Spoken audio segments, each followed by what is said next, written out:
હે મેઘરાજા, તમે સુરતમાંય વરસાદ પડ્યો, વડોદરામાંય વરસાદ પડ્યો, ઉત્તર ગુજરાતમાંય વરસાદ પડ્યો અને અમદાવાદમાંય વરસાદ પડ્યો, જૂનાગઢમાંય વરસાદ પડ્યો, દ્વારકામાંય વરસાદ પડ્યો અને પોરબંદરમાંય વરસાદ પડ્યો. તો પછી તમને આ સુરનગર જિલ્લામાંથી શું વાંધો પડ્યો? અને કંઈ વાંધો હોય તો સમાધાન કરીને વાંધો.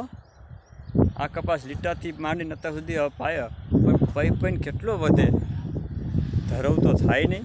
નાનું બાળક હોય ને બોટલનું દૂધ પાવ તો જીવતું તો રહે, પણ એ કંઈ બહુ વિકાસ ન કરે. માના દૂધ જેવું થોડુંક થાય. એટલે મહેરબાની કરો. અને અમારા જિલ્લાનું તો પાર્સિંગ કેવું છે કે જે 13 અને 13નો તો કાયમથી હોવો જોઈએ મેર. પણ શું થઈ ગયું આ 24ની સાલમાં?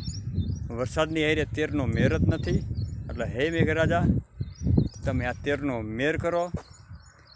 મહેરબાની કરીને સુરનગર જિલ્લામાં હવે મંડાણ બાંધો.